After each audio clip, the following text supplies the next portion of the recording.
Bom dia a todos, que a paz do Mestre Jesus esteja em nossos corações sempre e que estejamos receptivos a ela. Hoje, nós trouxemos para a nossa reflexão o assunto sobre a dor, a divina educadora, em que fomos buscar aqui na obra de Leon Denis o problema do ser, do destino e da dor, e outras obras subsidiárias. E lembramos que esta obra estará sendo o tema central da Conferência Estadual Espírita do ano que vem em Curitiba, no mês de março. Esta importante obra desse escritor espírita que nos traz tanto conhecimento e aprofundamento da veneranda doutrina. Mas antes, vamos buscar lá, nesta obra, Parnaso de Além Túmulo, primeira obra psicografada de Francisco Cândido Xavier, no ano de 1932, quando lá 56 espíritos, poetas e escritores utilizaram da mediunidade incipiente do médium Francisco Cândido Xavier. E um deles, o espírito Cruz e Souza, esse poeta catarinense, que foi, conforme seus registros que nós fomos buscar, na história da literatura brasileira, do mais importante poeta do simbolismo, que foi um movimento literário que se caracteriza pela subjetividade, misticismo, espiritualidade e uma linguagem voltada para o inconsciente e o transcendental. E ele nos fala, então, por meio desse poema psicografado, sofre toda dor que na vida padeceres, todo fel que tragares, todo pranto, ser-te-ão como trevas, e entretanto serás pobre de luz se não sofreres. É que dos sofrimentos nasce o canto, de alegria dos mundos e dos seres, pois que a dor é a saúde dos prazeres, o hino da luz, misterioso e santo. Doma o teu coração, e no silêncio foge a revolta, humilha-o, dobra-o, vence-o, chorando a mesma dor que o mundo chora. Abre a tua consciência para as luzes, e no mundo que o mal encheu de cruzes, do bem encontrarás a eterna aurora. Então ele traz que a dor é o prelúdio da luz e da nossa felicidade. Mas como buscar esse entendimento da necessidade da dor para que possamos alcançar o equilíbrio, a paz tão almejado e o caminho da felicidade? Nesse sentido, então, na obra de Leon Denis, ele nos traz que a dor segue todos os nossos passos, espreita-nos em todas as voltas do caminho. E diante dessa esfinge que o fita com seu olhar estranho, o homem faz a eterna pergunta: por que existe a dor?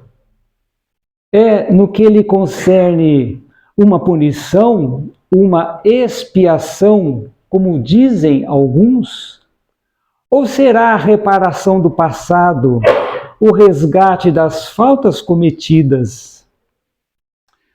E quando nós falamos em dor, o interessante é que o programa radiofônico Momento Espírita, editado pela nossa federativa, que está no ar já há praticamente pouco mais de 30 anos, ele nos traz um dos seus temas, a bênção da dor. E relata-nos que no final de semana movimentado, num hospital, em que os médicos residentes atendiam de forma emergencial, no final do sábado, já à tardezinha, adentra um casal em desespero, com uma criança enrolada num manto, dizendo: socorrei-nos, o nosso filho se queimou gravemente. Os médicos logo se apressaram, envolvendo aquela criança, encaminhando para o devido atendimento. Eles estranharam, porque se havia uma certa gravidade nesta queimadura, a criança conversava normalmente, respondia as questões com calma, explicando o que havia acontecido. Então pensaram, não há tanta gravidade assim. Mas, para surpresa, quando tiraram o manto que enrolava a criança, puderam perceber que havia queimadura gravíssima de 3º grau nas costas, das costas às pernas. Isto porque aquela criança havia sentado em cima de uma chapa quente que estava no fogão, mas não sentira dor. Então, após o atendimento emergencial, após o encaminhamento, foram questionar o médico supervisor dos residentes, em que esclareceu que esta era uma anomalia genética que afeta os neurônios sensoriais. E o médico, o professor, concluiu: ele não sente dor. Esta é a sua desgraça. Não sentir dor não é bom para nós. Pelo menos na seara física, porque este que nasce com essa anomalia genética, 1 em 150 milhões de casos, ele, além de não sentir a dor, perde os sentidos do calor, do frio, e tem que fazer exames contínuos para ver se não está com algum processo infeccioso. Tem que ser sempre visto as suas mãos, pés, a região da boca, dos lábios, para ver se não há nenhum ferimento, nenhuma queimadura. E é muito comum nesses casos de amputação do membro, muitas das vezes um membro quebrado ou um processo grave infeccioso que não salva o membro, porque a pessoa não sente dor, não sente o calor nem o frio. E nesse sentido, então, a dor, neste caso, é um importante mecanismo de defesa de nosso corpo e da vida. Mas, e a questão, e serve para nos alertar que algo não está certo. Mas, e a dor para os animais? Por que será que o animal sente dor? O animal, no caso, porque ele se rege pelo instinto, que é um princípio inteligente, ainda no seu início, serve para a evolução do psiquismo do animal, diferentemente dos seres humanos, como nós falamos em dor do espírito, porque o animal não tem o que expiar, o animal não tem o livre-arbítrio dos seus atos, consciência dos seus atos.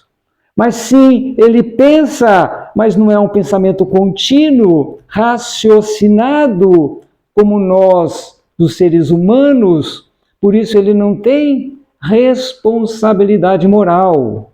Por isso a dor para o animal é para o seu desenvolvimento do seu psiquismo, para que seja ampliado o sentido das coisas e para instigá-lo a fazer o aprendizado necessário. Mas, e para o ser humano? Por que a dor? Por que existe a dor? No que lhe concerne?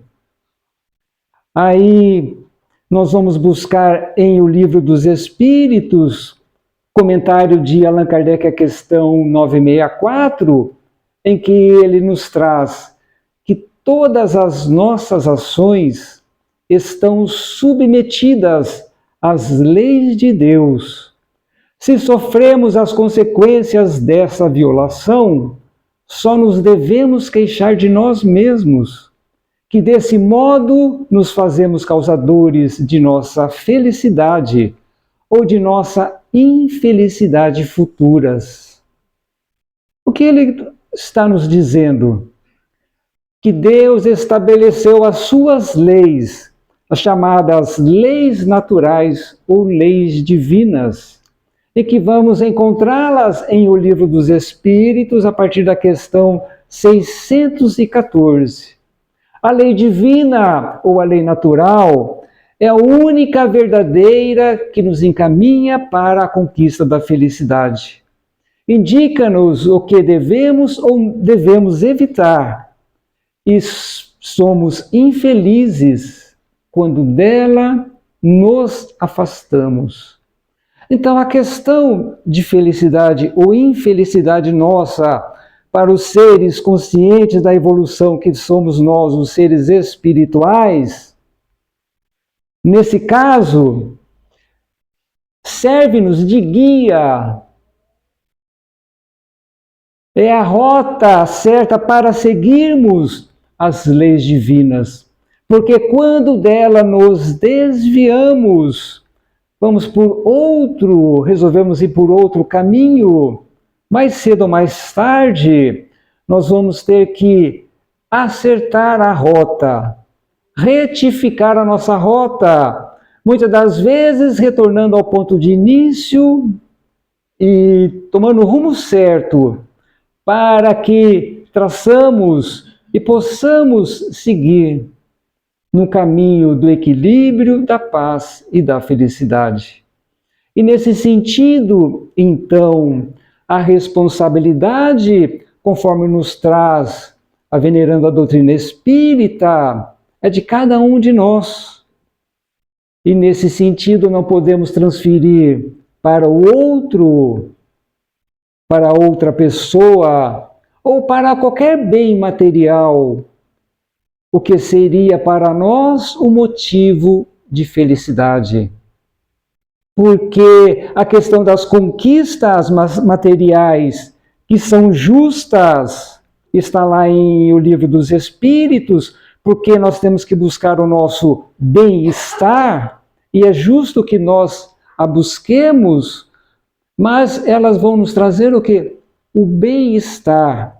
Vão facilitar a nossa existência, porque necessitamos de mais moradias, de mais transportes, de mais educação, de mais saúde e tantos mais bens, porque a população mundial de alimentos, porque a população mundial cada vez aumenta mais, e vamos atingindo o progresso para que todos possamos viver bem em sociedade.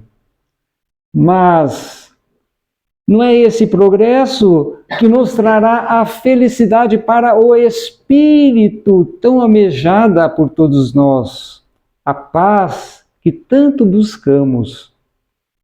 E vem nos trazer ainda que a veneranda doutrina espírita, que Deus, nosso Mestre Jesus, são muito pacienciosos para conosco, porque eles nos ensinam e procuram nos encaminhar no melhor caminho, trazendo-nos diversas opções, auxílio, para que todos nós possamos seguir corretos.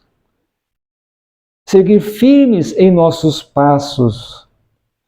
Nesse caso, mesmo quando iniciamos algum desvio das leis divinas, seja pela nossa própria ignorância, ou porque ainda não sabemos aproveitar os recursos preciosos que Deus oferece a todos nós, eles vêm pacientemente procurando nos inspirar, mostrar outro caminho.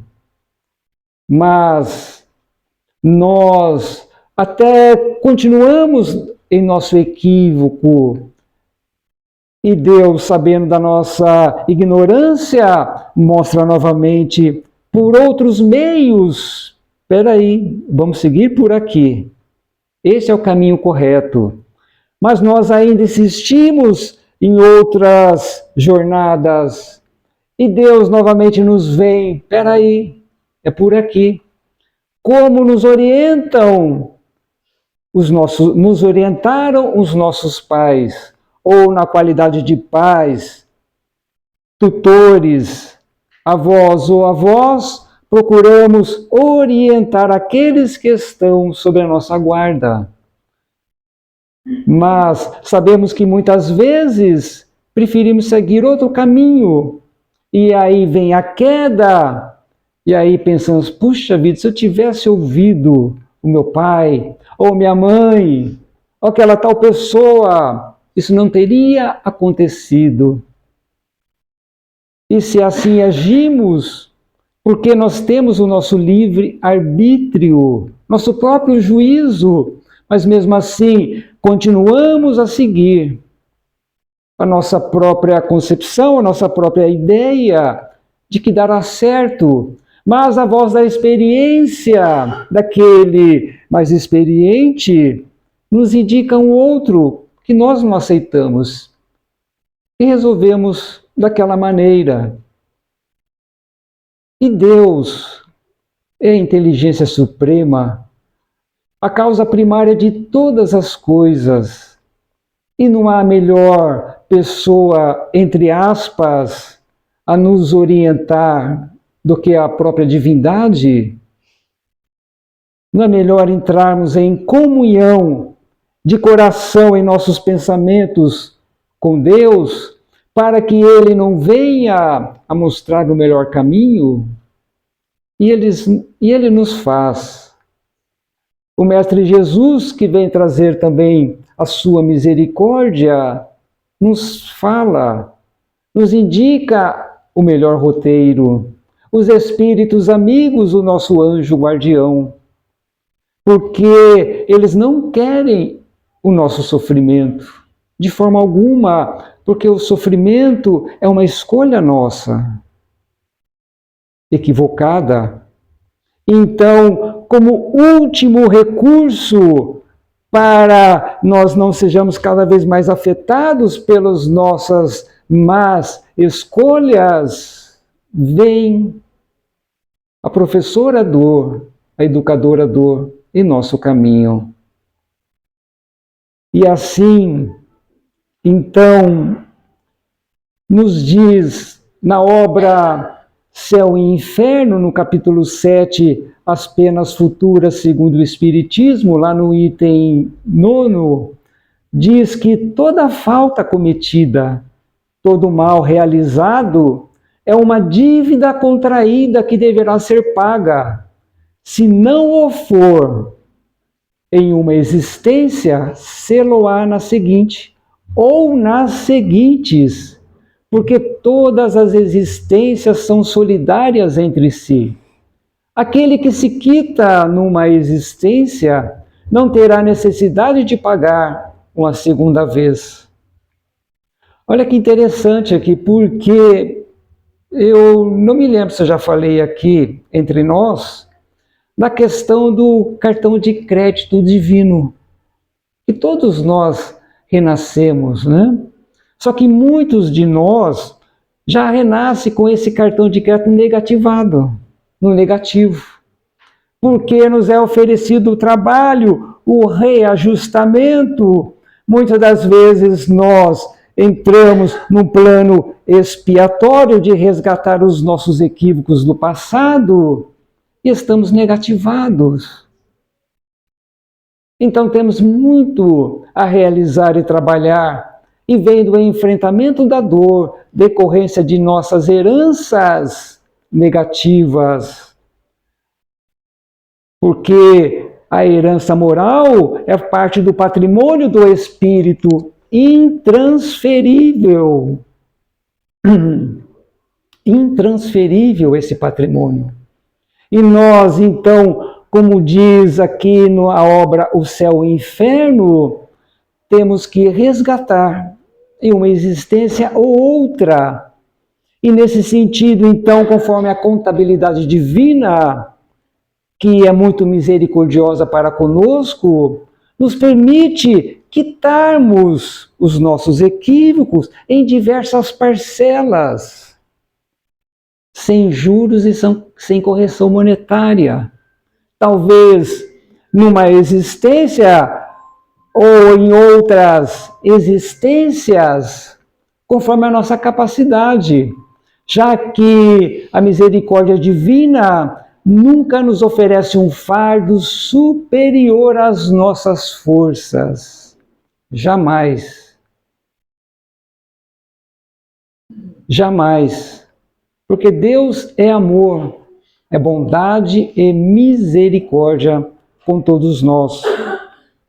E nós vamos encontrar na obra ditada pelo André Luiz, No Mundo Maior, em que o espírito André Luiz, nesta coleção do Mundo Maior, nessas diversas obras que ele nos traz, relatando as suas experiências no plano espiritual, em especial nesta obra, que é a quarta obra da coleção No Mundo Espiritual, de André Luiz, ele relata que, dispondo de uma semana dos seus afazeres no plano espiritual, pertinente às suas atividades, e porque estava mais tranquilo naquela semana, e porque os espíritos mais elevados, quando se encontram mais tranquilos em determinada atividade, eles se vinculam a outra para aprender, para o aprendizado, aproveitando o tempo.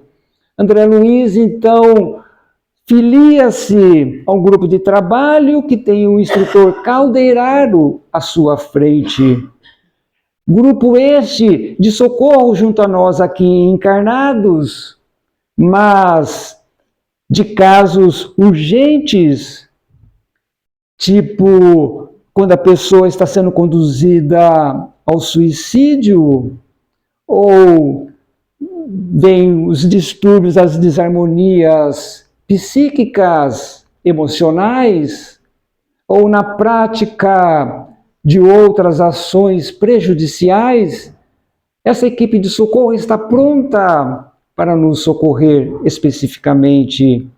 E nesse sentido, então, pelo trabalho de uma semana, ele nos traz todo o trabalho desenvolvido nesta obra No Mundo Maior. Belíssima obra, como todas da coleção de André Luiz. E lá, então, com esse grupo socorrista, os espíritos se aproximando de nós, numa cidade populosa, direcionando-se a um bairro distante, eles se aproximam de uma casa muito singela, que se diferenciava das demais pelo belo jardim. E lá adentrando, eles então vão até um quarto, quando então o instrutor Caldeiraro apresenta André Luiz. Temos aqui, incansável companheiro de outras épocas, em doloroso processo reencarnatório. Assisto-lhe semanalmente a sua mãezinha, porque a sua saúde está periclitando em decorrência da má formação física do seu filhinho. Estão encadeados pelos equívocos do passado há muitos séculos, e porque a mãezinha tem o costume da oração sempre no horário prefixado, valho-me deste ensejo para vir-lhe em seu socorro. E André Luiz pôde vislumbrar que ali naquela cama havia uma criança de 8 anos, presumíveis, mirrado, doente, imobilizado, em sofrimento, e que André Luiz levou um susto, assombrou-se porque junto àquela criança havia 2 entidades espirituais de tristes condições vinculadas àquela criança. O que André Luiz estranhou, mas o instrutor foi logo esclarecendo. Este nosso irmão, no atual estágio reencarnatório, como está fisicamente, ele não fala, não anda, não consegue sentar-se, pouco enxerga e quase nada escuta pelos órgãos humanos. Ele se equivocou em outras existências há praticamente 2 séculos, quando, aproveitando de uma insurreição civil, da desordem político-administrativa, assumindo o poder, resolveu vingar-se de desafetos pessoais, provocando a morte de muitos compatriotas, semeando então a dor e a ruína sua própria. Isto porque, convidado também ao retorno ao plano espiritual, enfrentou o ódio e o rancor daqueles outros a quem prejudicara. E neste ponto, então, no plano espiritual, sofreu por praticamente 100 anos os pensamentos destrutivos destes a quem prejudicou. Nisto fez com que ele desajustasse os seus núcleos do seu centro perispiritual e que, desajustado, desestruturado os seus complexos perispirituais, a formação do corpo físico fez com que ele reencarnasse desta forma tão dolorosa. Ora, nesse sentido, então, André Luiz, se compadecendo daquela criança, ainda questionou: e esses 2 espíritos vinculados a esta criança são náufragos também da dor, porque não souberam perdoar, porque muitos daqueles perseguidores daquela época ou perdoaram e seguiram o seu caminho evolutivo, mas permaneceram ainda esses 2 irmãos vinculados a ele. Mas André, com a providência divina, alcança todos na sua misericórdia.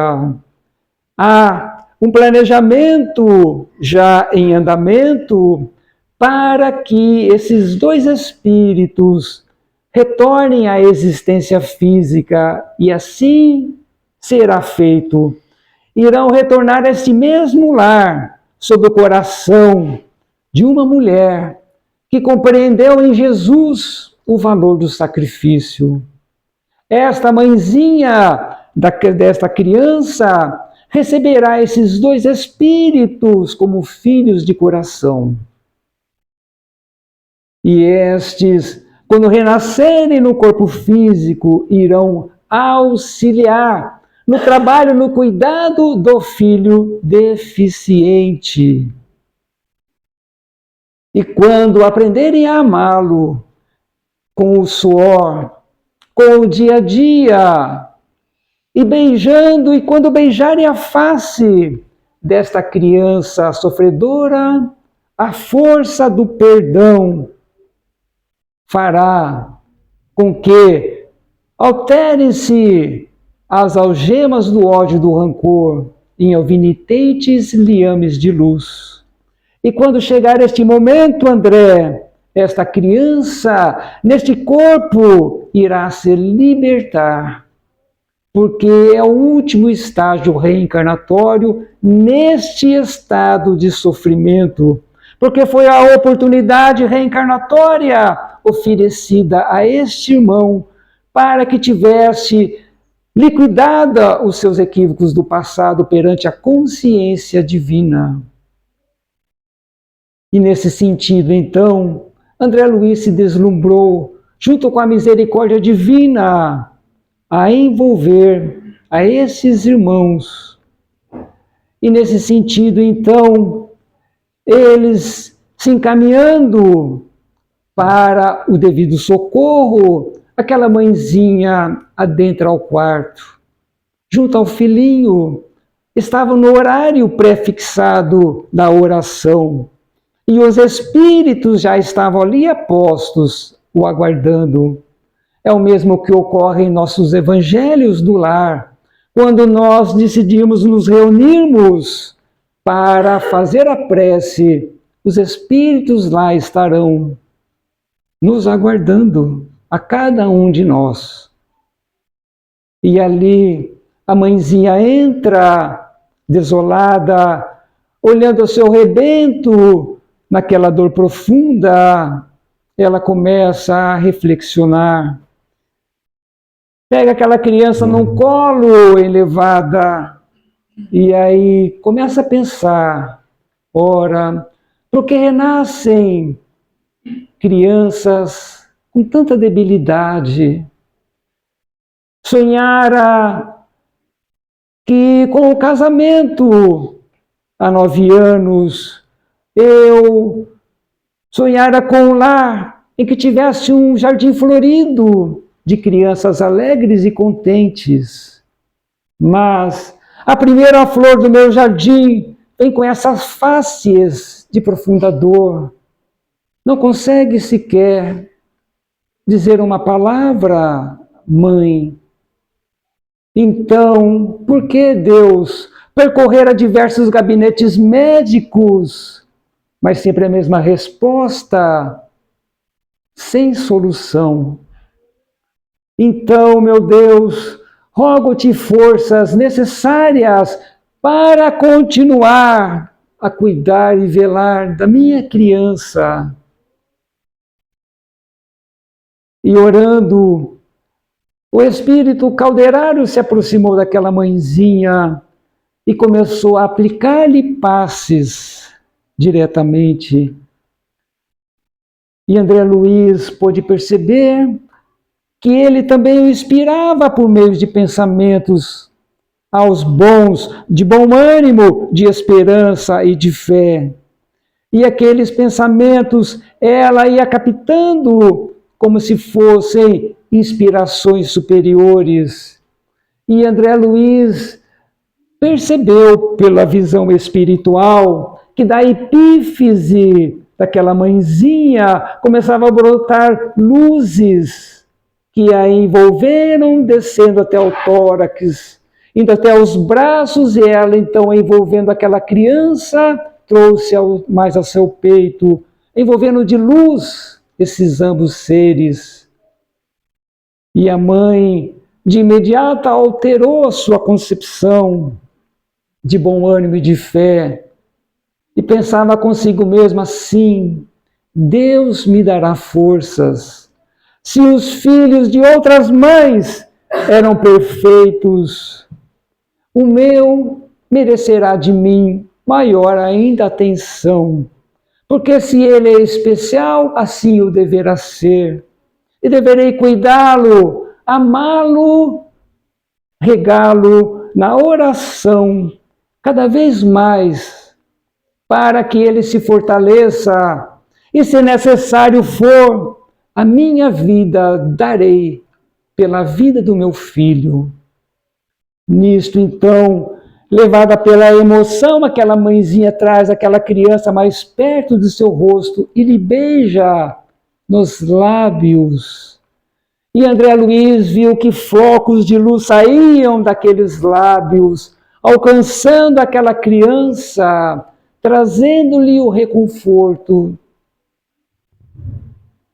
para aquele corpo mirrado, doloroso. E o que mais surpreendeu André Luiz é que aqueles flocos de luz atingiram também aqueles dois seres espirituais que estavam ligados ao seu filho, à sua criança. E num gesto de respeito e de sacrifício àquela que seria a futura mãe deles, eles se ajoelham perante ela, se preparando para o processo reencarnatório. André Luiz sai maravilhado daquela cena, e aí Calderaro utiliza suas últimas palavras, que examinando essa criança, André, sofredora como enigma sem solução, alguns médicos insensatos da terra se lembrarão talvez da morte suave, ignorando que entre as paredes deste lar modesto, o médico divino, utilizando de um corpo incurável e o amor até o sacrifício, de um coração materno, restitui o equilíbrio a espíritos eternos, a fim de que sobre as ruínas do passado possam emanar-se para gloriosos destinos. Então, a dor é a lei de equilíbrio e educação de todos nós, seres. É a advertência quanto ao nosso proceder, nos ajustarmos ao programa de recuperação moral que é oferecido a cada um de nós. E não é, então, por outro motivo que nos encontramos neste mundo de provas e expiações, porque a cada dia temos que provar a nossa coragem, a nossa reforma íntima perante as injunções apresentadas no cotidiano. E também, ao mesmo tempo, muitas das vezes, nos adentramos no processo expiatório do enfrentamento de nossas heranças negativas, para que nos ajustemos à consciência da harmonia e do equilíbrio, refazendo o que fizemos por equívoco no passado em decorrência de nossa própria ignorância. Então, o sofrimento nos vem como educador rigoroso, mas é um educador gentil, porque nos mostra o caminho da paz, da harmonia e da felicidade. Assim, nos diz o Espírito Emmanuel, na obra Rumo Certo, no capítulo 3, Provas e Bênçãos, que em todas as provas que te assaltem os dias, considera a cota de bênçãos que te rodeiam, e escorando-te na fé e na paciência, reconhecerás que a divina providência está agindo contigo e por teu intermédio, sustentando-te em meio a problemas que te marcam a estrada para doar-lhes a solução. Então, as questões que tanto nos afligem esperam de nós o recurso necessário de nossa ação, e não o desânimo, a dor e a paralisia asfixiante que não conduz ao caminho algum. Muito pelo contrário, porque se Deus nos oferece a oportunidade reencarnatória a todos nós, é porque chegou o momento aprazado para que nós, na comunhão, entremos em comunhão com a consciência divina, na paz tão almejada.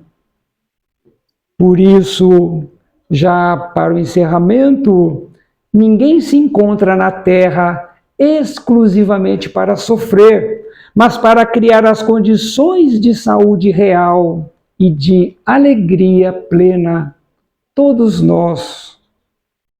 Porque somos dotados dos recursos preciosos que devem ser aplicados nas possibilidades de ampliação de nossas ações e de nossas resoluções.